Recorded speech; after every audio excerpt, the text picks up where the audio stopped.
Hey, hey, you're listening to the Level Up Creators podcast. Amanda Northcutt here, founder and CEO.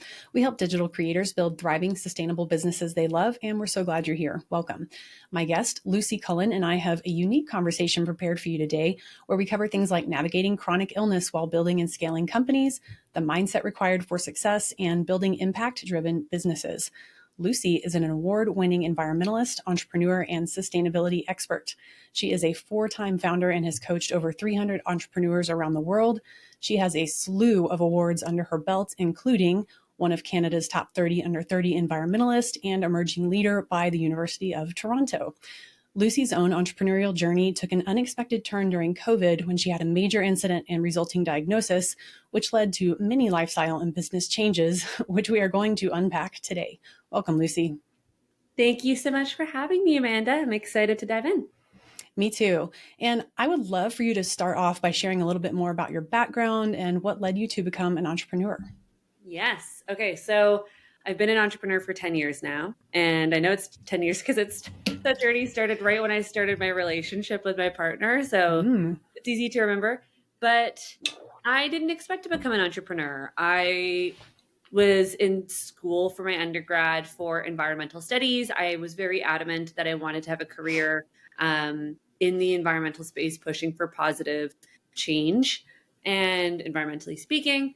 And during my undergrad, I worked in the hospitality industry. So restaurants, hotels, events, you name it, I did it. Kitchen, front of house, everything. And I grew really frustrated with the amount of food waste I was throwing out every single day. And I'm sure anyone who's worked in food can attest to that. I was really sick of being Lucy, the server, walking around telling everyone to compost and stop putting, perfectly good packages of yogurt that hasn't even been opened into the recycling. What? And so I was kind of sick of being Lucy, just running around harassing everyone. And also was very cognizant that that's not a long-term solution. That doesn't fix the problem at its core. So I had an idea to actually reduce waste at my workplace. And I approached my manager at the time about it and said, hey, I've got this idea for a project. It's a sustainability project. It's going to reduce waste. He was supportive of it. I knew what I wanted to see happen. I wanted a little bit of support to do it in the best way it could possibly be done. And through that, I connected with who became my co-founder in my first company. And it just started as a project at my workplace and then snowballed into a company where we kind of went, I guess we should have a name. We can't really be the group of people walking around and helping other restaurants, because when we looked around at the Toronto, because I'm in Toronto in Canada, when we looked around at Toronto, no one else is doing this work. When we looked Canada-wide, nobody else is doing this work of reducing waste in the hospitality industry and saving money for their clients. This also was a number of years ago. This is happening a lot more this is a lot more of this is happening now, but it wasn't at the time. And that's where we went, okay, well, let's turn this into a business. And it's through that whole experience where I kind of accidentally started my first company. Well, not accidentally, but unintentionally, because I was so focused on the mission at hand, that I learned I love entrepreneurship and I love building a business that addresses a social and or environmental problem. And then I fell in love with that. And that turned into me also co-launching a catering company with my partner, which that operated for a number of years, and also having a dog treat business called Earthpup, which is my most recent venture. And that was a dog treat company that reduced waste in the food supply chain and took perfectly good food, usually discarded. We should be eating it, and turned it into natural, healthy dog treats. And that was my most recent venture, other than this coaching one. So that's kind of how I came to be where I am now. And that's also provided the opportunity, which I'm really grateful for, to consult on some really interesting international projects and other startups in the waste space, because I also do some work in plastic waste specifically as well. And I'm now in a policy council, and I've done a little bit of consulting and expert advisory for the United Nations and the Canadian government on impact entrepreneurship. So Yeah. And that's how we got here. So you've done, just a couple things in the last 10 years, just a little bit, right? Just a little bit. It's funny reflecting on it now because I'm like, wow, that doesn't, like, when you're moving through it, as I'm sure you can attest in Mm. a lot of ways, you're kind of just going from one thing to the next and having a lot of highs and a lot of lows. But it's interesting looking back on it where I go, wow, go me. That's I'm right. proud of me. I'm proud of me Damn today. straight. I love that you're saying that. That's right. I mean, I really, really do. I think that we've got to like set that example for sure. And so, yeah, good on you. And I feel like you really embody this whole ethos of like be the change you want to see. Like you saw a problem, you wanted to fix it, and you're like, well, there's no existing solution, so I'm going to take care of it. And boom, you have your first business. And of course, there's more of this like food waste reduction going on in Canada. It sounds like you were the catalyst for it, and you've been advising on how that change should, kind of like take shape over time. So that's pretty cool to be on the ground floor of that for an entire country. So Oh, thank props, you. Lucy. That's really cool.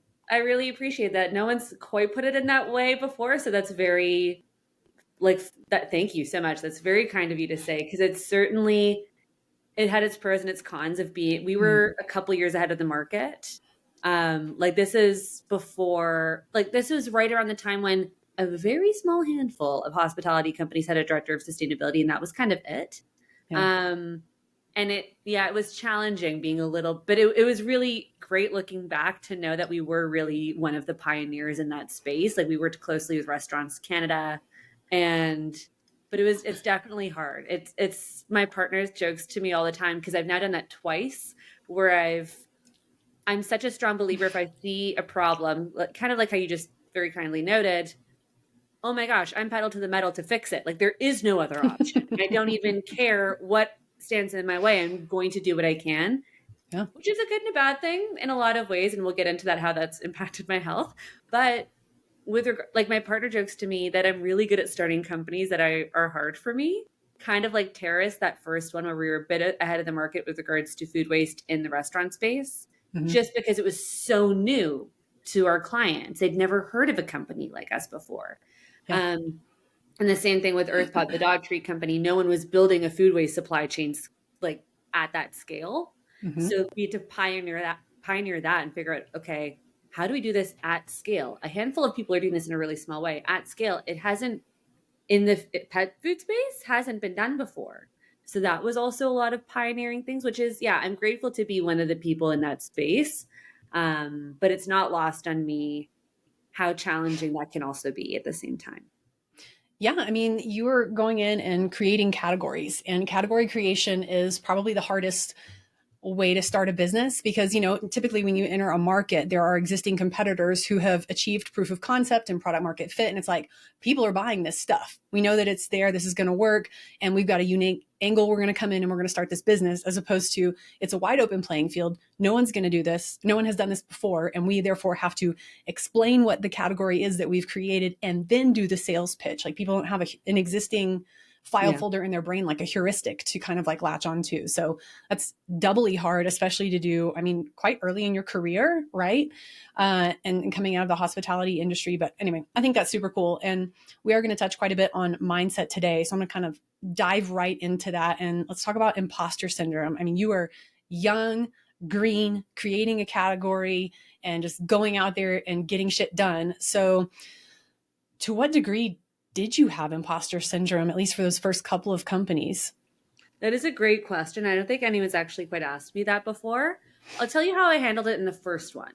And then it shifted how I handled it in the other subsequent companies. Mm-hmm. So the first company, I was very aware of the fact that, okay, I know the hospitality industry. I know the problem. I know how the people in this industry operate, how they work. But I hadn't yet actually, I was just going to school doing courses on environmental studies, writing like a cute little essay that no one's going to read. And oops, I got a B plus. Like, that's great.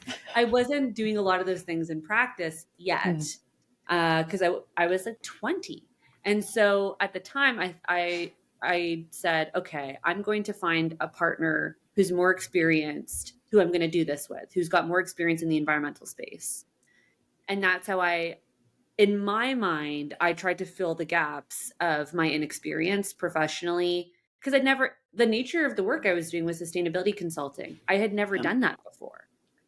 And so I found a co-founder, and it was someone who had significant experience in the environmental space, although in government, but she was really keen on co-founding a company. So we started the company together, and that was a really great experience, and it worked really well for a period of time. And then it was, you've got two co-founders in very different places in their lives who have very different, I could commit way more time than she could. She's got a mortgage and a full-time job. I'm a student fresh out of school. We worked well together, and it worked for a period of time, but there's a lot of difference in how we were both able to show up in a co-founder capacity. And I'm really grateful that she was not able to show up the way that I was able to, because it showed me that I really was capable. Because I was going to meetings alone because she couldn't go. And I was figuring all these things out and building the company because she had a limited amount of capacity that unfortunately she had less capacity as time went on. I would say maybe a year and a half into building the brand. And that's fine. That happens. She had other things going on in her life that are not my place to share, which I was very respectful of and wanted to support and wanted to honor. But me essentially having to go out and do a lot of that on my own just made me realize, oh my gosh, I can totally figure this out. And it forced me to also really realize and practice, even for the things I don't know how to figure out. There's Google. I can find someone on LinkedIn. I've got a network of people I can ask. There are an array of possibilities of ways that I can figure out an answer to whatever question I have is. And I really learned that firsthand. And that's how I got over my own imposter syndrome. And I still experience it now and again. But for this other subsequent companies, and I'll go straight to Earthpup as an example, because I launched Earthpup a number of years later. And my mindset for that was, okay, I've never done consumer packaged goods. I've never built a supply chain. I've never worked in the pet food space. Let's go. Perfect. Because you figure it out. And in my head, the reason I did it was because when I researched the pet food industry, the growing category of pet treats, it was a booming industry. It made so much financial sense, wildly more profitable than human food. Also, it still is for anyone listening. A lot of human food companies are getting into pet.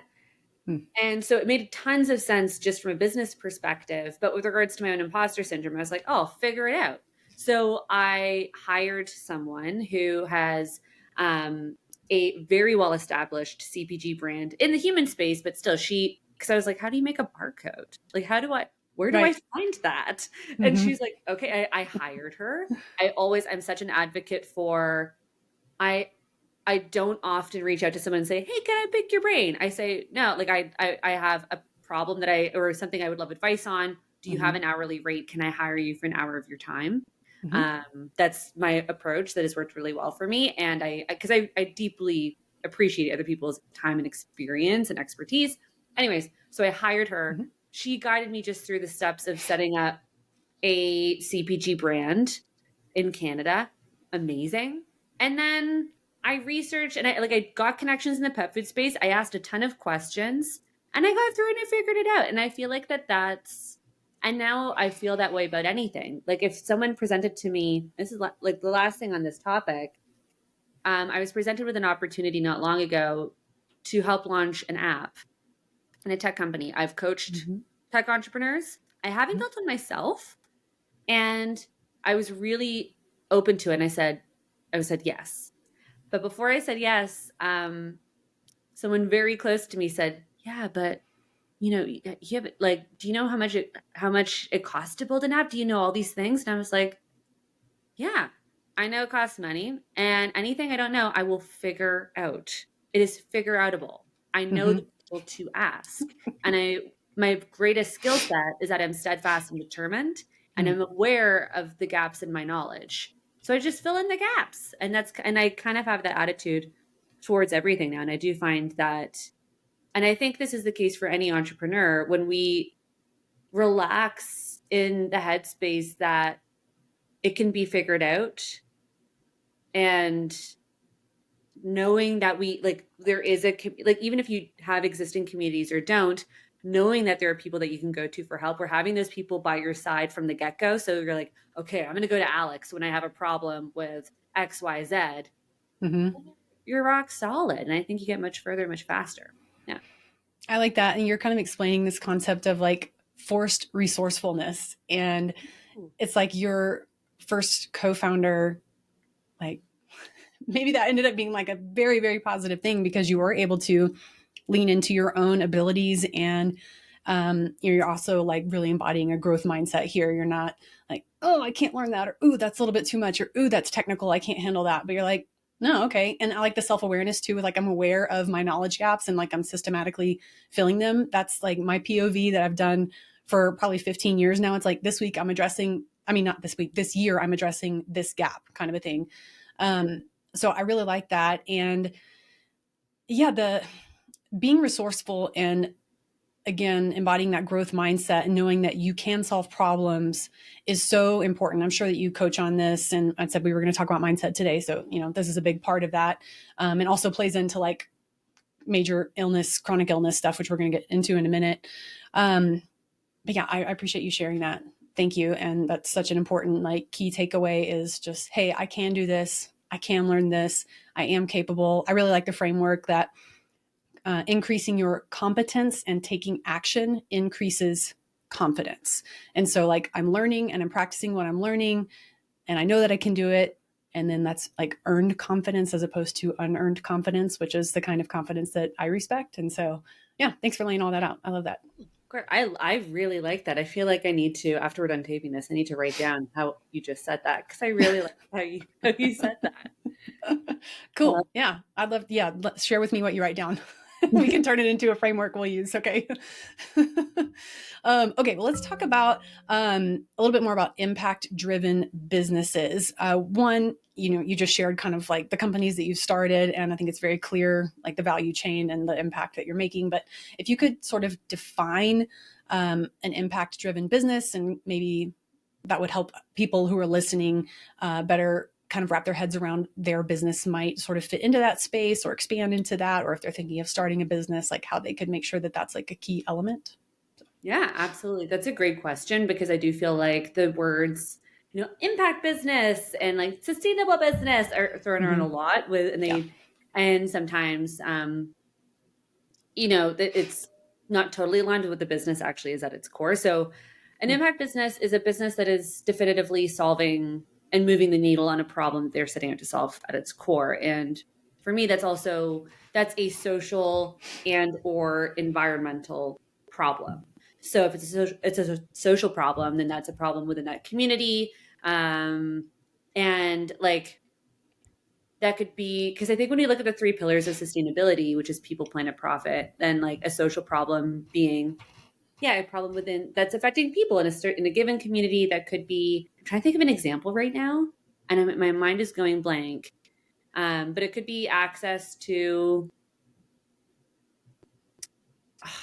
My mind is going completely You could blank. totally use your own, like the food waste and Earthpup, like are great examples. So. I would say like the Earthpup, because Earthpup solved an environmental problem with food waste. And I think where people, because I had this conversation with an entrepreneur a couple of weeks ago, and she said, yeah, no, I'm helping impact businesses. And the way that they were looking at impact was that business had a give back model. Like we for every unit purchased, we give a meal to the community. And that's nice. And that's great. That's a nice to have, but that wouldn't define an impact business, because then you could argue that like a company that drills into the Amazon for oil because they, give 1% of their revenue to something nice is impact. Like, no. It's sorry. That's no. That's a hard no, because they're not solving the core of the company. The way that company exists and operates needs to solve a given problem and be able to prove that they're moving the needle on that. So going back to Earthpup being an environmentally focused impact business, is we said, okay, we are going to move the needle on the food waste problem in Canada, and rooting that in a problem that was 47% of food waste in Canada comes from the manufacturing and production stage of the supply chain. Furthermore, 1/3 of food produced globally is wasted. Okay, we're going to dive into those problems. Mhm. So, knowing that nearly half of the food waste in Canada comes from the manufacturing and production stage, right, which is all the stuff that consumers don't see, Right. we then looked at where can we harness food from that area of the supply chain, turn it into something new that is then consumed so it doesn't go to landfills. Great. We are proving that we are moving the needle on that by measuring the pounds of waste of food we actually turn into new products and sell. And not only did we measure that to date, but by the time we had to cease operations with the company because I got sick, we had rescued 1,300 pounds of waste from going to landfills. Great. That company alone, sure, that's a cute number that was scaling and growing, but we also looked at our projected numbers and went, okay, in a number of years, we can then rescue 400,000 pounds of waste from going to landfills. And then furthermore, take the blueprint we created for creating supply chains like that and give it to other companies so that they can then help to address the problem, because we're not going to do it alone. And so when I look at other impact companies or how we define them, that company needs to be able to say, okay, here is how I am either helping my community, so social, or helping the environment, or even a combination of the two. That needs to be rooted in a definitive problem that you can find, go on statista.com, look at the data. It needs to be rooted in an actual identifiable problem. And then you need to be able to prove that you are helping to solve that problem through either quantitative and or qualitative data. Cool. Right. Yeah. Does that make sense? Yeah, totally. Core business model, not like a bolt-on makes consumers feel better about it, but it's like the core mission of the business is around social change. Exactly. Cool. Okay, I want to get into health stuff, but really quickly, how did you come to have an audience with the Canadian government and the UN? I got to know. Yeah, that was very exciting.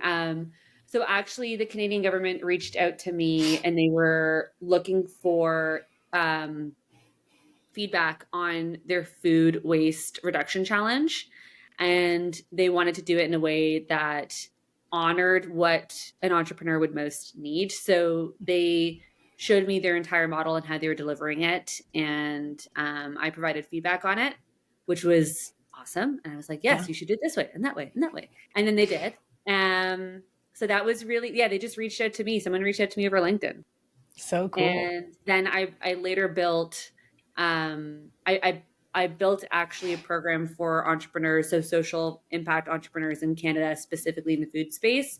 Mm-hmm. So if they were, oh my gosh, this is the example I should have thought of earlier when my mind went blank, but I just need more matcha. But basically, for a great example of the social mission in food is you're delivering meals to those in need, right? Mm-hmm. That's the social aspect. And it can be two-pronged or multi-pronged if you're also using food waste for that particular example. Anyways, I built a program that was supporting and propelling forward social and environmental projects in the food space in Canada. And I led that program. I built it with an incredible colleague of mine, Allison Gibson. And that got the attention of the House of Commons.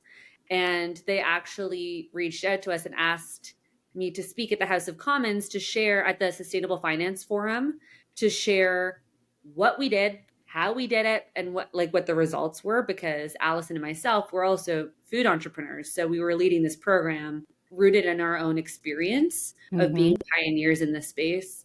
So that was really cool, because I was pretty harsh towards the MPs. And they said to me, I was like, do I sit back? No, I'm going to say what I want. Because I have a lot of ideas when it comes to policy development within the food industry. And I remember very distinctly, the facilitator said to me, Lucy, should we have a policy like France where you cannot throw out food from grocery stores? And it's an audience of MPs. And I was like, yeah, we should have done that yesterday. And I went off about it. Um, and that was really great. And it was a lot of kind of nods. And then Mm-hmm. after I did that, I got an invite to a policy council, which I actually have a meeting right after this recording for that. So yeah, it's been a really wonderful journey. That's super cool. Thank you for sharing. All right, let's dive into health stuff. You and I originally connected around a post that you put on LinkedIn several months ago, sort of describing this health journey that you went through. And I reached out to you and said, hey, do you want to have a conversation? I've had like long-term illness that I've dealt with as I've been, you know, a 6-time executive and consultant and coach and like running, scaling, starting companies. And, you know, that journey kind of continues. And so we're kind of like a hop, skip, and a jump to here. But I would love for you to share about your story, and then we can kind of talk about that. And I will make my lawyer smile by saying that we are not healthcare professionals. We are not providing advice. If you are experiencing any sort of symptoms that we're going to talk about or anything like that, please speak to your healthcare provider. All right, that's over. What Yeah. happened? No, that's very important. So I will share. Yeah, I'll share what happened. I was traveling in Europe. I was there for a pitch competition for a bunch of tech accelerator or tech startups that I was coaching, and I was traveling all over Europe. I got home. I was catering an event with my partner. I was helping. He's a chef, and I was helping him cater. And the client said to me at the end, he said, "Do you want a glass of wine?" And it was this very fancy wine, and I was like, Mm-hmm. "Yeah, okay, I'll have a glass of wine." Drank it, okay. And I had 2 drinks that night, and I felt it way more than I should. And I thought, that's really unusual. And I woke up the next morning and I felt really hungover, Yeah. way more than I should. Mm-hmm. And this is a very, like, I'm not necessarily advocating for this, but I had a little bit of hair of the dog. I had a margarita to like help my hangover. So maybe this will help it go away. It was like a Sunday, and it made it way worse. And I thought, and that's a very like Lucy, the hospitality person who worked in restaurants for 13 years. But and it made it way worse. And all of a sudden I felt extremely sick, and I just thought it was a hangover, and it didn't go away. I could not stomach food. The look of food, I couldn't get food in my system. And what I thought was a hangover, then I thought maybe it was heat stroke because the air conditioning in my apartment was not working. And so my house was resting at 32 degrees Celsius night and day, which I would need to look up what that is in Fahrenheit. Very uncomfortable. Yeah. And dangerous for elderly people in our apartment building. Mm-hmm. And I couldn't figure out what was going on. And so I saw 3 different doctors who also, I said, look, I'm having a lot of trouble eating. It's getting scary. I was not getting in my system more than 200 or 300 calories a day. And that was a push to get those calories in me. I was Googling the most calorically dense foods because I didn't know what to do. And so I'm shoving cashews in my mouth and I feel so sick. I'm like, but I need to eat. And all the doctors that I saw, this isn't including, I went up in the ER at one point for 7 hours, just trying to get some form of answer. They all said the same thing to me. They all said, "Are you pregnant? Oh, you're feeling nauseous? Have a Gravol." At this point, I had been popping Gravols like it was no tomorrow. I was smoking weed. I don't smoke weed. I don't like it. It's fully illegal here in Toronto, here in Canada. But like, I just was so desperate for something to help me eat food. And my partner, who was working on a farm out of the city at the time, came home because I said to him, look, this is getting a bit scary. I wasn't fully transparent with how sick or how bad it was at this point. I'd lost probably 20 pounds in 2 weeks. Whoa. I don't think I think I was in denial of how bad it was. Like I was still trying to work at the time because I didn't want to be facing the fact that I'm extremely sick and something's really wrong because doctors couldn't tell me what it was. So it just felt easier to kind of deny that it'll go away. Maybe tomorrow will be better. Anyway, and so then I it got my tongue turned white because I wasn't eating and I was feeling very faint. I constantly felt like I was going to pass out. So I decided I'm going to admit myself to the hospital for a feeding tube tomorrow. Mm-hmm. And because I didn't know what else to do. And so I had that plan. I was like, maybe tomorrow, maybe the day after. And then my mom said to me, why don't you see a naturopath? And I was so desperate at this point because, I mentioned earlier, I thought it was an issue with my air conditioning. I bought a whole new air conditioning unit. I dropped so much money on that Yeah. because I thought that's what the problem was, and it wasn't. Mm-hmm. And so I went to see a naturopath, and we did a much longer intake than you're going to get in the healthcare system in Canada. And I'm very grateful to have the healthcare system we have in Canada. But for this particular experience, I was dismissed by 3 doctors. Yeah. And the naturopath, she identified that I was in the beginning stages of liver failure, and that's why I couldn't eat. And she said to me, okay, we're going to get you on an IV with liver supporting, like everything for your liver, like glutathione, minerals, vitamins, all these things. And I was like, cool, whatever you got to do it. I don't care. I don't care what it is. I'll put everything on my credit card. I'm not eating food. Something needs to get better.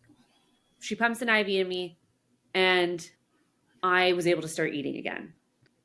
And so after we got me to start eating again, we then start to dive deep into, okay, what happened here? Because it's not like I was drinking liters of vodka while traveling to Europe. That wasn't but something else was at play here. And it took us a couple of months to figure it out. But I did some blood work, and she said to me, I remember very clearly on the phone when she was looking at my results, she went, this, whatever the number is that I will not do it justice, but this number related to your gallbladder is indicative of toxic mold illness or of mold. Mm-hmm. And I went, all right. And she said, okay, we're going to test you for mold, but we're going to, for now, put you on a mold detox protocol just in case. Because the only tests you can get in Canada, you have to order through the States. And so she said, we're going to do this now preliminarily. Got it. You nailed it. Yeah. Yep. Okay. So we did that. And I had all of the symptoms that happened with mold detox in that as you start detoxing in your body, you get sicker before you get better. Mm-hmm. And I had that happen. So it affected me, my muscles, it affected me cognitively, my digestive system, my nervous system. And I was having flare-ups. And this is very consistent with this illness. And then we did the test, like I got the results. And interestingly, the first test, it came back all zeros. And she was like, okay, one or two things are happening here. Either you're fully better, and it's a miracle, but you're having all these flare-ups, or your liver's not letting anything go, in which case this is going to be a much harder path. Mm-hmm. And we did the test again with the support of a whole bunch of other things that helped my liver release. Mm-hmm. And then we did a second test, cost me so much money. Mm-hmm. And I found out that I have the most toxic mold group in my system, which includes black mold.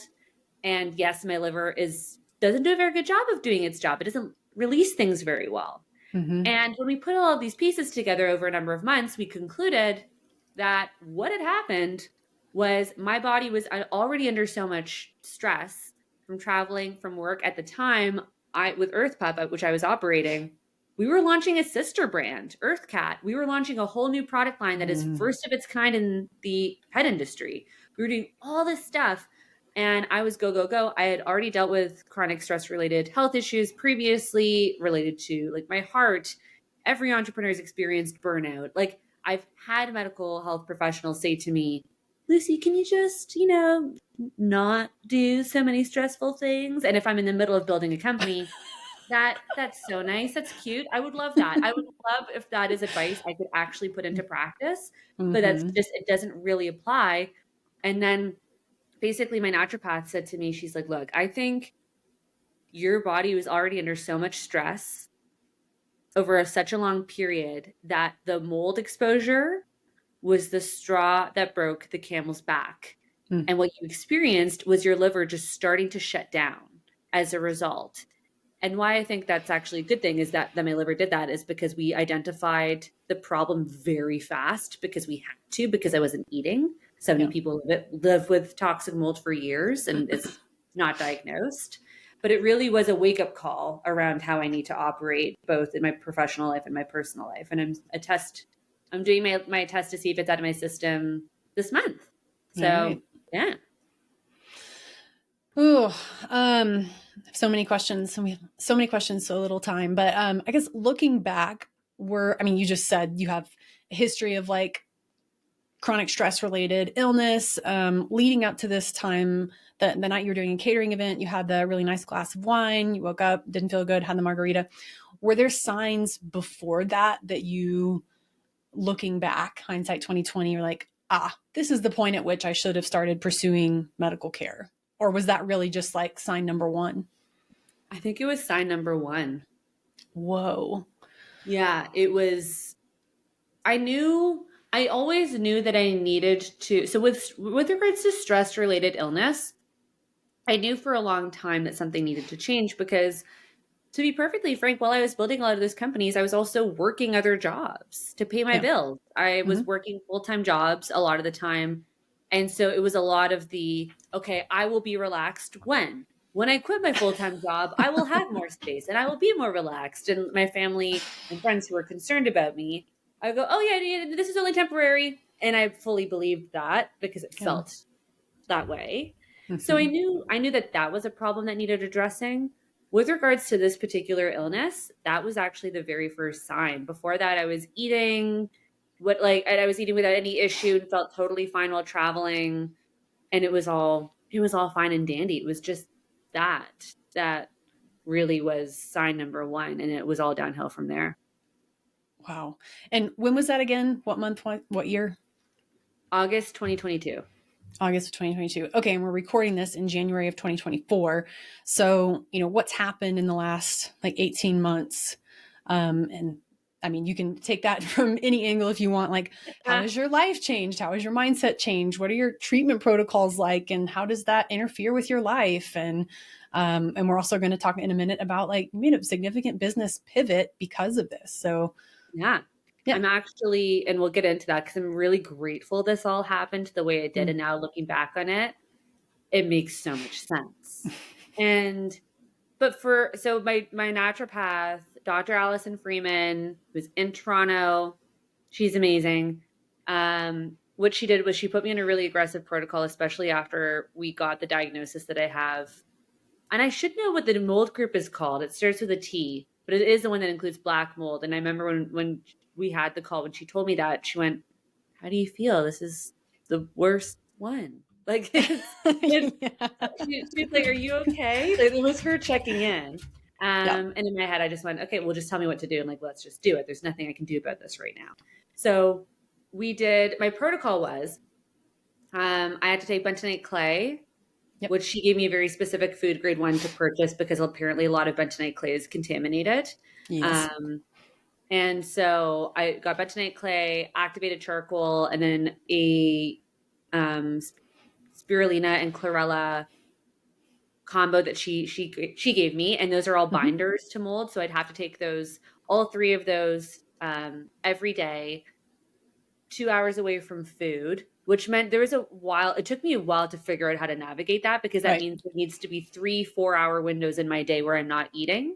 And so there's a period of time where I was losing weight because I wasn't getting enough food in my body because I had to time it with medication. Yeah. So there was that. And then she also put me on cholesterol medication. I did a couple rounds of that just so that my body would, because for everyone listening, so toxic mold illness is weird. My friend said it's like this strange dystopian illness. And it's kind of true because whenever you eat, so for me, my flare-ups, if I consumed sugar content or any fat whatsoever, I'd have a flare up because like the sugar it feeds mold and it gives me a little flare up. And then fat, when I consume it, my body needs to put bile into my stomach to break fat down, and mycotoxins, which is basically the poison from mold trying to defend itself, binds to bile And so when I'd eat fat, I'd have a really weird sensation that I could only describe it as, I don't know if you like, I'm curious if other people experience this, but it kind of felt like I was really hungover and loopy. It was Mm. such a strange experience, and it was because it was from fat, because I couldn't process it. So, anyways, I would take ox bile to help me process fat. Those 3 binders. She gave me a whole other slew of supplements just to make sure my body was getting enough vitamins and minerals, and because we were like because of the binders I was taking, like the bentonite clay and the activated charcoal, it's just stripping my body Right. of important nutrients. So we Mm-hmm. were having to replace that, plus the cholesterol medication, which was awful. Oh, I have a very distinct memory of going on a walk, because I would take the cholesterol medication 1 week per month so that my body would like get rid of the bile, and produce new bile and help release some of those mycotoxins. And it was the winter in Toronto, and I felt so awful on this cholesterol medication. I was walking. There's a really beautiful cemetery near my house that I like to go on walks through, and I just lay in the cemetery in the winter on a whole bunch of Oh my snow God. because I felt so sick. And Oh, I can only imagine someone walking by, I saw this like woman lying down in a cemetery, but I was so ill, and it did get pretty bad. I had to go on medical leave, from work. I was not mm-hmm. able to work that December at all. I had to get employment, insurance. I had to go on EI, and thank goodness it did start to get better, and I had less flare ups, and I was able to get more functional. But it really sucked for a while. Like, if to be perfectly frank, it it wasn't fun, and I couldn't do anything because I just would like I remember I was supposed to facilitate a workshop, and I love facilitating. I love it so much, and I had a handful of blueberries at lunch, and the sugar content in 3 blueberries set me off Blueberries. and gave Yeah. me a flare up, and I had to get my colleague to do it. I couldn't facilitate it. But I am grateful for the fact that like it's it was I got a diagnosis, and it just meant that what I was doing was working, Mm-hmm. because of the state of that illness, and now I don't have flare-ups, and I don't need ox bile to eat fat, and that's really exciting. So, and I'm just grateful for the fact that it is an illness that you can get better from. Yeah. And our livers are like super good at regenerating and all that stuff. And the classification of mycotoxin or mycotoxin, either one, same thing. Trichothecene is the mycotoxin from black mold. And yeah, when you like are killing and getting that stuff out of your body, it leaves trash behind. Just like it's like don't let the door hit you on the way out kind of thing. It's just like how can I screw this body that I'm living in as it's making me exit.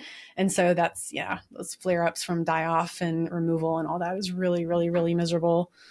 Oh, um you put that really, really well, and it's also thank you for noting that, because it's I just want to note I really appreciated when you reached out to me when I shared that post on LinkedIn that mm, I didn't expect so many people to see, and it did. Like, it became the most yeah. popular thing I've ever posted on social media ever. So, and I really appreciated you reaching out, because I did find it really challenging for a while because I didn't know anyone dealing with this type of illness, and anyone that I just spent so much time explaining what I Mm-hmm. was dealing with to people who, including my own doctor. So, what? This is a thing? Uh-huh. And I'm like, yeah, I'm just figuring it out, and it sucks, and I'm really sick.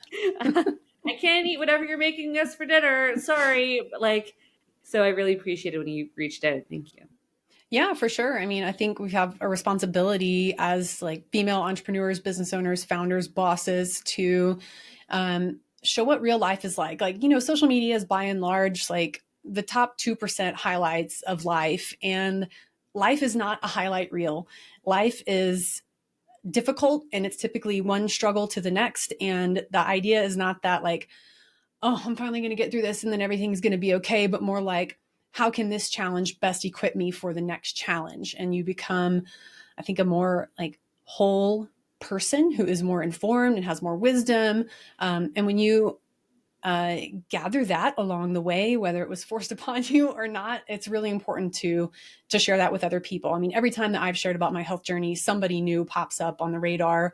It's like, oh, me too. Like, I want to talk about that. And every doctor I went to told me that I was crazy or it was all in my head or like just got some catch-all diagnosis like fibromyalgia or IBS or whatever. It's like, I'm miserable. No one can help me. What the hell do I do?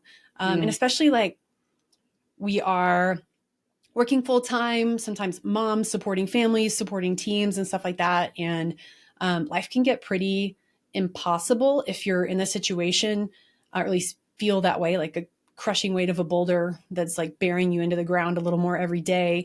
But I think the more that women in particular who are far more prone to this kind of chronic disease know that there are other people out there who are going through the same thing. It's just super, super, super important. So I would encourage you to just like keep sharing, which you are. So let's talk a little bit about that. You're pivoting your business because this has really changed your life. So let's talk about that. What are you doing? Yeah, it has completely changed my life. And I will say, I want to also add something that I learned through this whole experience that I'm really grateful for, just tying the bow on the health piece. Mm-hmm. I actually found out through, because my naturopath said, let's do some genetic testing to see if you're genetically predisposed to have pathways in your liver that don't work well. Mm-hmm. And I learned that actually was the case. And that was likely the reason that my liver is not letting things go. Like just genetically, my liver's not set up for success, apparently. Like it's just not. And I'm so happy that I learned, and that's probably why I just started to shut down and just kind of went, no, we're not gonna do this today. Because it really, I now know permanent lifestyle changes that I need to make for the rest of my life so that I'm not, 20, 30 years from now living a life very similarly to my peers, a couple casual drinks here or there. Like my body doesn't do that well. And I know that now. And I know, so I'm really grateful for all of that. And because not only has this whole experience, as awful as it was, because it did force me to cease operations with Earthpup. And I don't know if I really noted that, but like, or I touched on it briefly, but I couldn't, there was no one else building the company. So I had to close it down. Like, what else am I going to do?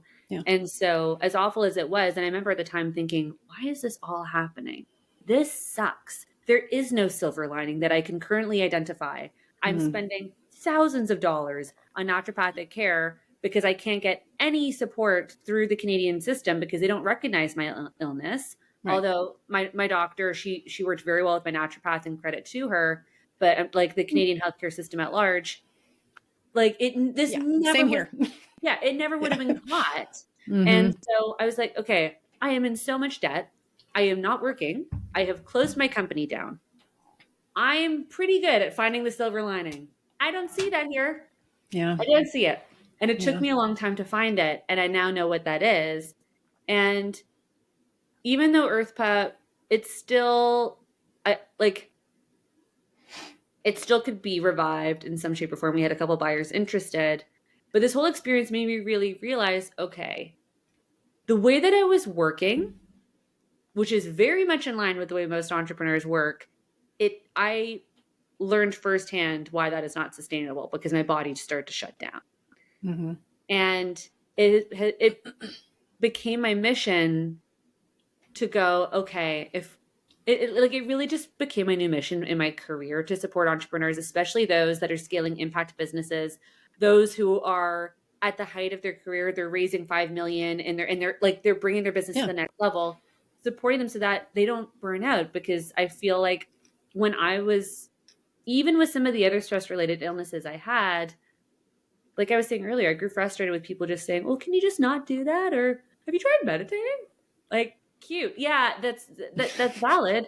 But there's so much more to that, especially for entrepreneurs. And it's resulted in me wanting to provide the support that I wish I had in my entrepreneurial journey to others, and looking at it through the lens of what an entrepreneur really needs. And that's not only like, yes, that's the mindfulness piece. That is like, meditation is certainly an aspect of that, but how are we looking after, and to be fair and to be perfectly clear, I'm very aware of the fact I'm not a medical professional. I can provide guidance and a framework and refer you. So, and bring in experts where needed. But it is looking at a holistic framework. So for example, like with the clients that I'm working with now, and especially with the program that we have coming up, in March 2024, which is the Thrive program. We're first looking at restructuring in a business. How are we restructuring the back end and the operations of a business, everything from your task list to your calendar, so that stress and overwhelm can be reduced as much as possible there. Things can be automated, delegated, streamlined. It's, whenever I was if I was really stressed or sick, that's never something a medical professional would even think to ask about because it's not their job, right? But from the perspective of an entrepreneur, we are very well aware of the importance of that and restructuring things first so that a founder, a team is best set up for success to do their job well and also in ideally less time with less stress and overwhelm. And then from there, further diving into, okay, how do we integrate and embody new practices and new routines that prioritize our well-being and are rooted in data, in what is really going to support our physical and mental wellness. And so that's really the core of the work that I'm doing now, is supporting entrepreneurs both in their operations and in their mindset so that they can feel really good and ideally keep their stress and overwhelm to a minimum. Not to say it's completely eliminated because, we're all human, and bringing in other experts where needed to support them in their journey. Because at the end of the day, I really think that the way that we teach and support entrepreneurs needs an overhaul. And I think it needs a mindfulness lens just so that, we don't all burn ourselves into the ground while we're trying to achieve our dreams. Yes, it is hard to help others if we have not first helped ourselves. It's like that concept of when you're on an airplane, putting your oxygen mask on first. It's like if your cup is not filled, you really don't have anything to offer anyone else. So I love this approach that you were taking that brings more balance and real life into the entrepreneurial journey. And I have seen the business plan. I've seen the curriculum. It's an awesome program. I'm super, super excited for you to launch it. And let's kind of speaking of planes, let's kind of like start to land the plane here. Do you have like 3 to 5 kind of key takeaways that entrepreneurs, female entrepreneurs in particular, can take home after this episode and apply, pretty quickly to their business? Absolutely. Okay. So I'm going to say 3 things, and they're things that I've been talking about today, actually. Excuse me. One is that you can do it. You can figure it out. If you're feeling, especially with women entrepreneurs, I think that there's, and I've experienced it myself, a lot of doubt that can come up. Can I do this? Am I capable? Am I worthy of it? I think just really knowing you are the one that thought of this idea, so it is you to do it. And anything you're not sure of, you can figure it out. Ask someone, Google it, tap into your network. If you don't know someone immediately who can answer your question, like ask your friends and family, hey, do you know anyone who does X? You are the person to do it. And I think just knowing that and being really confident in that knowing, everything else becomes much more clear. I think also the power of saying no. I still have to remind myself of that sometimes because I get really excited about new things that can happen. But I think when we remember to say no to things that are not completely aligned with what our focus is on or our goals at that given time, you save yourself a lot of time and effort that way. Like just it helps you just put your blinders on and focus with whatever you're doing. And then with whatever time you've left over, you're not working on stuff that doesn't align with you. You're spending that time doing a hobby with your loved ones, being human, like remembering to be human, which I think is so important. Yes. And then finally, I think the last thing that I just love this exercise, and I shared it with someone today that I went to coffee with. Excuse me. And it's looking at your task list and asking yourself, how can I make this easier? And doing that exercise again and again and again. And it seems really simple.